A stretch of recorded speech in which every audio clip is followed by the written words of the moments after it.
The moment the Galactic Council realized humans were too powerful to ignore. Part 1. The Galactic Council had watched Earth for over 200 years. From their orbiting stations near the edge of known space, they saw humans build cities, fight wars, send probes into the dark, and finally reach for the stars. To the Council, Earth was just another young species, loud, messy, and far from ready for the wider galaxy. They had seen dozens like it before. Most burned themselves out before achieving faster-than-light travel. The rest joined the Council quietly, humbly after centuries of guidance. Humans, they assumed, would follow the same path. But humans surprised them. In the year 2247, a human ship named the Odyssey broke the light barrier using a drive no Council scientist had predicted. It wasn't based on gravimetric folding or quantum tunneling, the two methods all Council species used. Instead, it bent local spacetime using controlled bursts of dark energy, a concept most physicists had dismissed as fantasy. The Council's long-range sensors picked up the jump near Alpha Centauri. Alarms rang through the central chamber. Elders paused their debates. Pharrell, the crystalline envoy from the Silther Collective, shimmered with concern. "They are not supposed to be here yet," Pharrell said, voice echoing through the chamber like wind through glass. Within days, the Council dispatched a first contact team. Protocol demanded it. Every species that achieved warp capability deserved a formal welcome and a careful assessment. If they showed signs of aggression, instability, or reckless ambition, the Council could impose a quarantine. It had happened before. Aboard the Odyssey, Commander Elias Grant stood on the observation deck watching the stars blur into streaks as the ship coasted through neutral space. He was 42, with tired eyes and a calm voice that had talked down mutinies and asteroid collisions alike. Beside him stood Lisa Moran, the ship's xenolinguist. She was 31, sharp-eyed, and fluent in 17 human languages. Alien tongues were her new challenge. She'd spent the last 6 months studying fragments of Council transmissions, trying to decode grammar from static. "They're coming," she said, not looking away from the viewport. "I know," Elias replied. "Just remember, smiles mean peace to us, but to some species, baring teeth is a threat." "I've got flashcards ready," she said with a small grin. In engineering, Jake Holt wiped grease from his brow and checked the core stabilizers for the 10th time. He was 29, built like a wrestler, and knew every bolt on the Odyssey by feel. He didn't trust the new drive. It hummed too quietly, like it was hiding something. "If this thing blows," he muttered to no one, "we won't even leave dust." The Council ship arrived 3 hours later. It was sleek and silver, shaped like a teardrop with no visible seams or ports. It hung in space like a thought made solid. A voice crackled over the comms. Smooth, genderless, translated through the Odyssey's systems. "Human vessel Odyssey. You have entered Council-recognized space. Prepare for contact protocol Alpha." Elias took a breath. "This is Commander Elias Grant of Earth. We come in peace and seek dialogue." The airlock cycled. Frel stepped through, body refracting light into soft rainbows. Behind it floated 2 Myrathi guards, tall, insect-like beings with chitinous armor and 4 arms each. Lisa stepped forward, hands open, palms out. "Welcome," she said slowly. "We offer friendship." She extended her right hand as humans did for centuries. Frel froze. The Myrathi guards raised their pulse staves. In Silther culture, showing an open palm meant surrender, but only after defeat. Offering it first was an insult, a claim of superiority. Worse, the human gesture resembled an ancient Cathar war sign used before executions. "You dare mock us?" Pharrell's voice sharpened, crystals vibrating with anger. "No, wait," Lisa said, pulling her hand back. "It's a greeting. Like saying hello, but the damage was done." The Council team retreated to their ship. Within minutes, a priority alert flashed across the Odyssey's main screen. Human species classified as high risk. Quarantine protocols under review. Elias slammed his fist on the console. "That's it? One handshake and we're locked out?" Lisa stared at her hand like it had betrayed her. "I didn't know." Jake stormed onto the bridge. "They're powering weapons. Not much, but enough to fry our comms if they want." For 3 tense days, the Council ship hovered nearby, scanning, recording, judging. The Odyssey stayed still, engines cold, lights dimmed in a show of non-aggression. Then, just as Elias prepared to order a retreat, a new signal cut through the silence. It came from the outer rim, beyond Sirius, near the dead zone where no Council ship dared go. The message was weak, broken, but unmistakably human. This is Dr. Nina Cruz of the research vessel Horizon. Under attack. Cathar fleet? They're tearing us apart. The transmission ended in static. Elias looked at Lisa, then at Jake. The council ship hadn't moved. They were waiting to see what humans would do. Plot a jump to Sirius, Elias said. But the council? Lisa began. They want to see if we're dangerous, he said. Let's show them what we really are. The Odyssey's drive hummed to life. Space bent, and in less than a minute the human ship vanished, leaving the council envoys staring at empty stars, wondering if they'd just made the biggest mistake in galactic history. The moment the Galactic Council realized humans were too powerful to ignore. Part 2. The Odyssey dropped out of warp near the Sirius system with a shudder that rattled every bolt in its frame. Commander Elias Grant gripped the armrests of his chair as alarms blared softly. Radiation spikes, debris fields, and energy signatures unlike anything in human databases. On the main screen, the research vessel Horizon floated in silence, its hull torn open like a crushed soda can. Around it drifted the black, jagged shapes of Cathar warships, sleek, predatory, and bristling with weapons. Lisa Moran's hands flew over the comms panel. No response from the Horizon. Life signs are faint. Maybe a few survivors in the aft section. Jake Holt cursed under his breath. Those Cathar ships are running hot. They just finished firing. Elias didn't hesitate. Get us close. Silent approach. No hails, no warnings. The Odyssey crept forward, engines throttled to a whisper. Inside the ruined Horizon, Dr. Nina Cruz clung to a broken console, blood trickling from her temple. She was 38, brilliant and stubborn. For 6 months, she'd been studying strange energy pulses deep in the Sirius Nebula. Pulses that didn't match any known natural phenomenon. She'd found ruins there, ancient and buried under ice on a dead moon. Human-made scans had revealed structures older than Earth itself, humming with dormant power. She'd just sent her findings to Earth when the Cathar arrived. They didn't ask questions. They didn't demand surrender. They opened fire. Now, as oxygen levels dropped and the cold of space seeped through cracked bulkheads, Nina activated the last thing she had left, an emergency beacon wired to the artifact she'd brought aboard. It was a smooth black disk, no bigger than a dinner plate covered in symbols no one could read. When she pressed her palm to it, it glowed faintly blue. Back on the Odyssey, Jake's console lit up. What the? There's a power surge coming from the Horizon. Not nuclear. Not plasma. It's clean, like nothing I've seen. Before anyone could react, the black disk on the Horizon pulsed. A wave of invisible energy shot outward, silent and fast. It passed through the Odyssey like a breeze. But when it hit the nearest Cathar ship, every light on its hull died. Engines stalled. Weapons went dark. Even the ship's gravity failed, spilling Cathar warriors into the void. One by one, all 5 enemy vessels went dead. Silence returned to the Sirius system. What just happened? Lisa whispered. Nina's voice crackled over the comms, weak but clear. It's the artifact. It doesn't destroy. It resets, like turning off a switch. Elias ordered a rescue team. Within an hour, Nina and 2 other survivors were aboard the Odyssey, wrapped in thermal blankets and sipping hot broth. She explained everything. The ruins, the disk, the energy patterns that matched no known physics. Jake listened with wide eyes. So we've got alien tech that shuts down machines without hurting people? Exactly, Nina said. It targets artificial systems only. Leaves biology untouched. Meanwhile, far away on the Council's orbital seat, Varel reviewed the sensor logs from the Sirius incident. The data made no sense. The Cathar fleet had been fully operational 1 second, then completely inert the next. No explosions.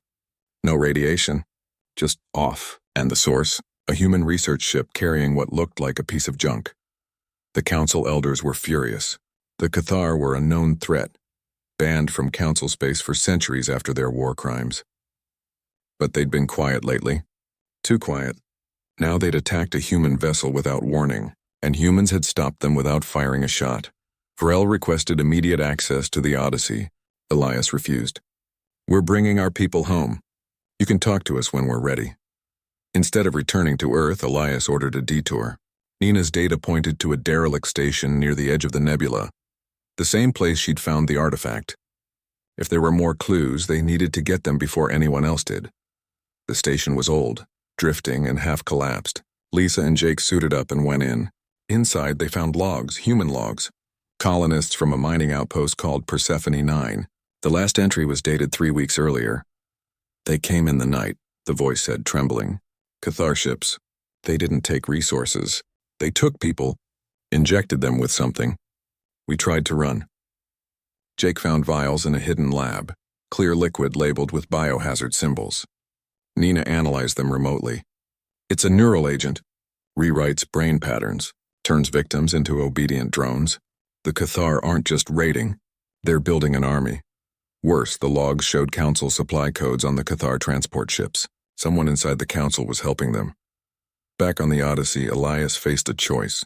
Go public and risk war with the Council, or stay quiet and let the Cathar grow stronger. He chose a third path. He contacted Captain Dana Wilkes, a freighter pilot with deep ties to the outer colonies. I need every civilian ship you can gather. No weapons, just hulls and pilots. Within 48 hours, a ragtag fleet of cargo haulers, medical shuttles, and mining tugs gathered near Mars orbit. Jake and his engineers worked non-stop, fitting them with stealth coatings and signal dampeners stolen from old military prototypes. Lisa trained crews in silent running and emergency protocols. Nina helped design a low-power version of the artifact's pulse, enough to disable scanners, not ships. The Council noticed the activity but assumed it was panic. Humans were scared. They were arming themselves. Predictable. What they didn't see was the plan. Elias wasn't building a war fleet. He was building a rescue fleet. While the Council debated sanctions and the Cathar prepared their next strike, human freighters slipped into quarantined zones, pulled survivors from dead colonies, and vanished before anyone could react. They moved like ghosts, guided by intel from Nina's data and Jake's jury-rigged sensors. On the Council's main screen, Varel watched human ships appear and disappear like fireflies. They're not fighting, the envoy said, voice tinged with awe. They're saving, an elder scoffed. Sentimentality, weakness. But another elder, Rael of the Marathi, stayed silent. Rael had studied human history. They were the only species that built hospitals in war zones, that sent food to enemies during famines, that turned their greatest weapons into tools for healing. Now, faced with a hidden enemy and a broken council, humans weren't lashing out. They were reaching out, and that scared the Council more than any bomb ever could, because it meant humans didn't need permission to do what was right. They just did it. The moment the Galactic Council realized humans were too powerful to ignore. Part 3 on Earth. The sky was clear over Washington. President Carter Green stood on the balcony of the White House, hands in his pockets, watching the sunset paint the clouds orange and pink. He was 61, with a calm face and a mind that never stopped working. Behind him in the Situation Room, his advisors waited. They had just received word from Commander Elias Grant. The rescue missions were working. Over 2,000 colonists had been pulled from Cathar-controlled zones. But the cost was rising. 3 freighters had been lost. And the Council had just issued a formal warning. Stop all unauthorized travel beyond the Sol system or face consequences. Carter walked back inside. The room fell silent. At the table sat Captain Dana Wilkes, still in her flight suit, eyes tired but sharp. Beside her was Leo Ramirez, a physicist with messy hair and a habit of talking with his hands. He'd been studying the black disk Nina Cruz brought back. They're scared, Leo said before anyone else could speak. Not of our weapons, of our ideas.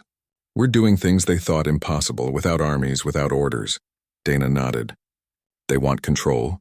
We're showing them that help doesn't need permission. Carter leaned forward. What do they really fear? That will change the rules, Leo said.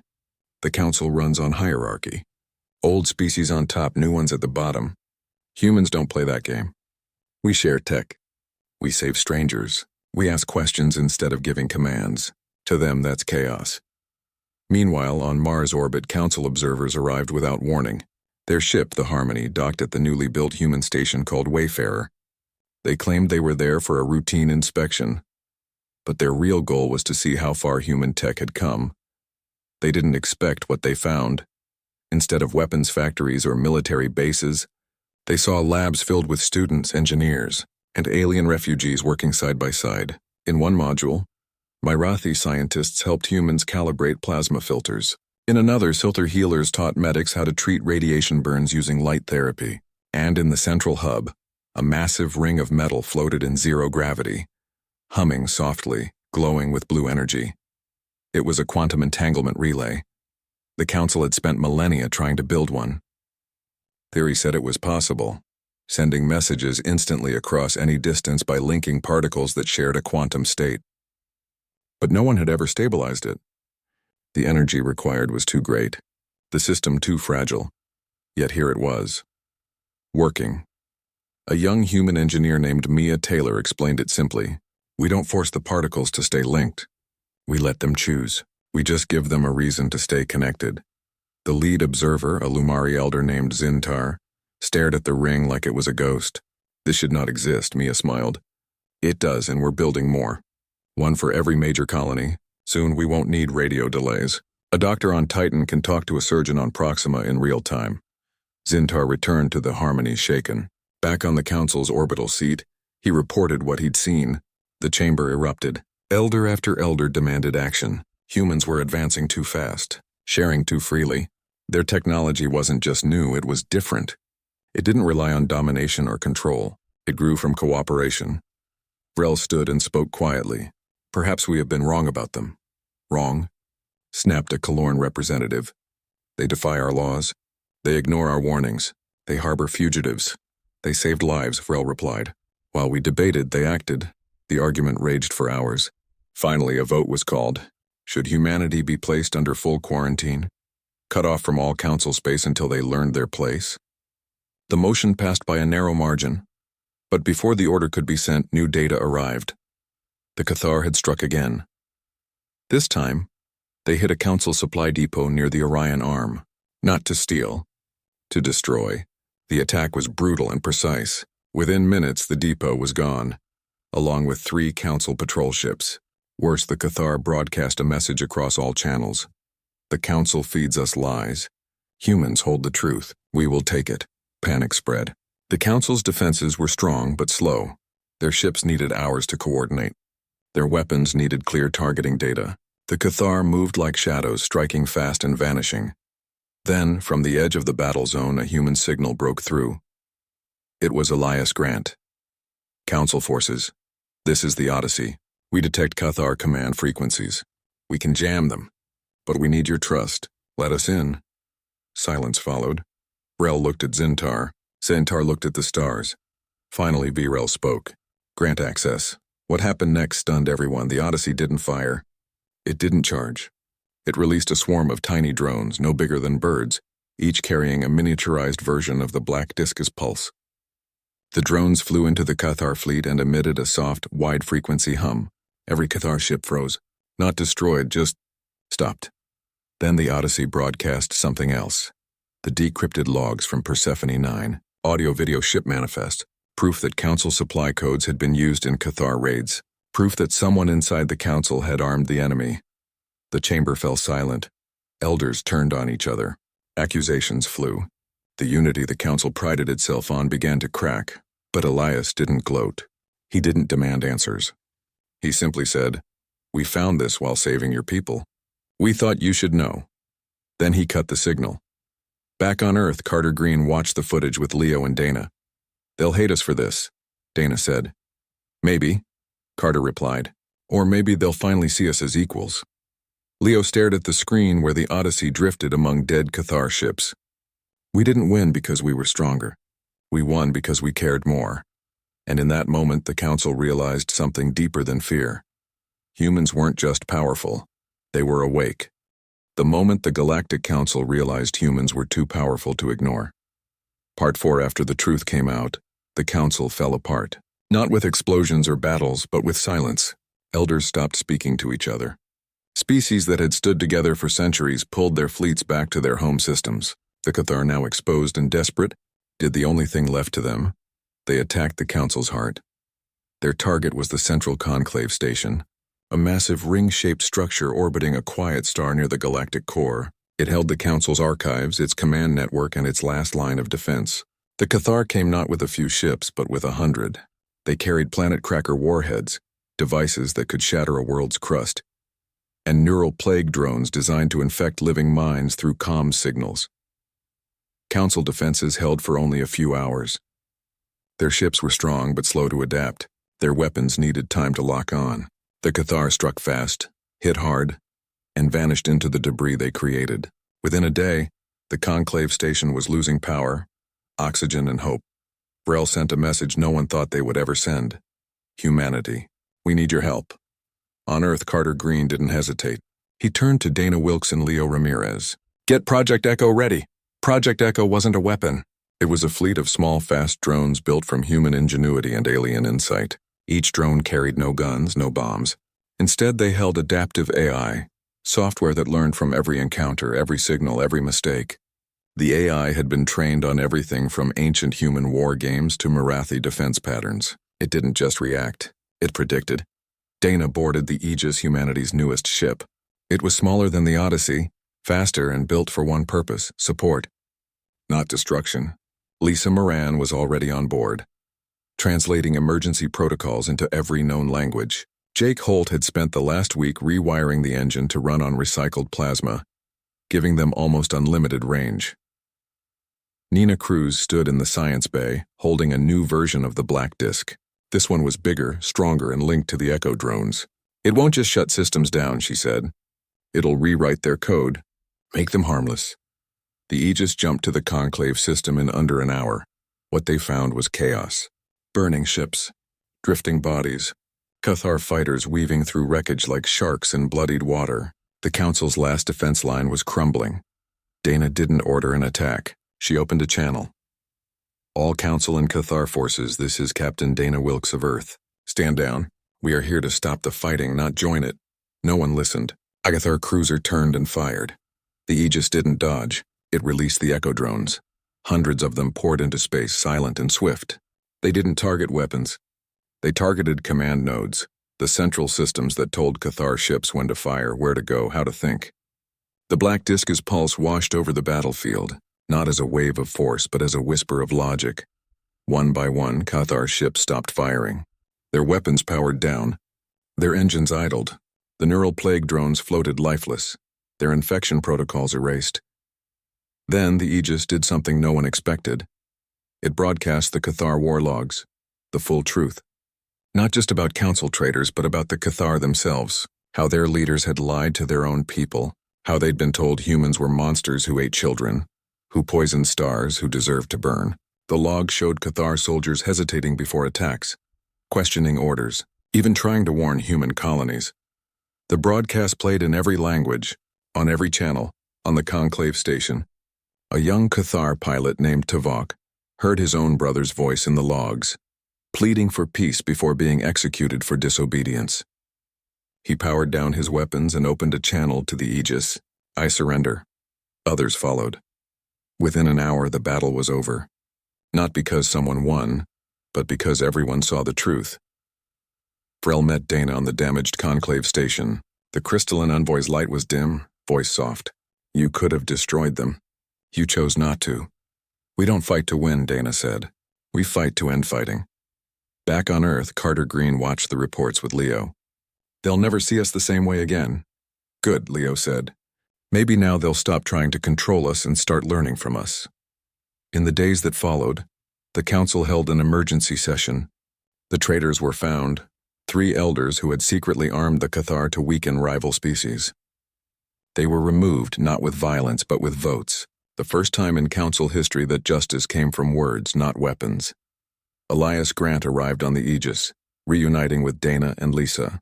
Together, they helped repair the conclave station. Human engineers worked alongside Silthar builders and Myrathi medics. Jake Holt showed Cathar mechanics how to fix their own ships without violence.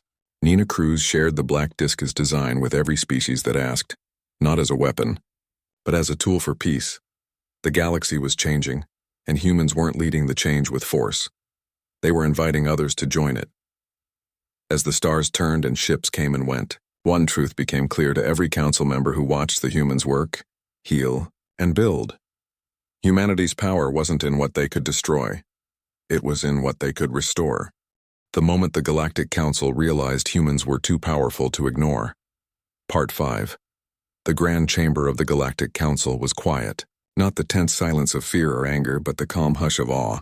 The high-arched walls, usually lit by the shifting colors of 7 species banners, now glowed with a soft white light. At the center of the room, Elias Grant stood alone, wearing a simple Navy uniform with no medals, no rank pins, just the Earth symbol stitched over his heart. Around him sat the elders, Vrel of the Silthar, Rael of the Mirathi, Zintar of the Lumari, and the others who had once judged humanity from afar. They had called this meeting to offer humanity a seat on the council. Full membership, equal voice, access to all knowledge, all trade routes, all defense networks. It was the highest honor any species could receive. Elias listened as Varel spoke the formal words. By the will of the conclave and the witness of the stars, humanity is invited to join the Galactic Council as a founding peer. Then he paused. Do you accept? Elias looked around the room. He saw the faces that had once labeled humans as unstable, dangerous, too young. Now those same faces held something new. Respect, yes, but also humility. Thank you, Elias said, but we decline the seat. A murmur rippled through the chamber. Zintar leaned forward. You refuse honor? Not honor, Elias said. Just the old way of doing things. The council was built on power balancing. Strong species watching over the weak, old ones guiding the new. But that's not how peace grows. It grows when everyone has a chance to rise, not just a few at the top. He stepped forward. Instead, we propose a new charter, one where advancement isn't measured by how many weapons you have, but by how many lives you lift, where technology is shared, not hoarded, where mistakes are forgiven, not punished forever. Rael of the Mirathi was the first to nod. You speak like the ancients did, before fear took root. The vote was held not with lights or signals, but with open hands raised in unity. Every elder agreed. The new charter would be written, and humans would help draft it. Back on Earth, Lisa Moran packed a small bag. She wasn't going to war or on a secret mission. She was moving to the Conclave Station as Earth's first interstellar cultural liaison. Her job wasn't to negotiate treaties, but to teach how humans greet, mourn, celebrate, and listen. She would show others that a handshake wasn't a threat, but an invitation. In a lab on Mars, Leo Ramirez stood before a group of alien scientists, Silthar, Mirathi, even a reformed Cathar engineer. He held a simple device no bigger than a book. This is a quantum communicator, he said. It uses entangled particles to send messages instantly. We're giving the design to all of you. No fees. No secrets. The Cathar engineer blinked in disbelief. Why would you share this? Because knowledge locked away helps no one, Leo said. And because we trust you to use it wisely. On the outer rim, Jake Holt and Nina Cruz stood on the surface of a broken world once poisoned by Cathar bioweapons. With human soil, alien fungi, and solar purifiers, they planted the first seeds of a new forest. Around them, former enemies worked side by side. Cathar laborers, council medics, human botanists, all healing land that had known only war for decades. Nina wiped sweat from her brow and smiled. They said this planet would never grow life again. Jake patted the dirt. Guess they didn't count on us. Meanwhile, Captain Dana Wilkes flew the Aegis on a new kind of mission. No battles. No rescues. Just deliveries. Medicine to a Mirathi nursery. Clean water filters to a Silthar desert colony. School tablets loaded with lessons in a dozen languages to orphaned Cathar children. Each stop, she stayed long enough to talk, to learn a name, to share a meal. The galaxy noticed. Species that had never spoken to each other began trading. Old feuds cooled.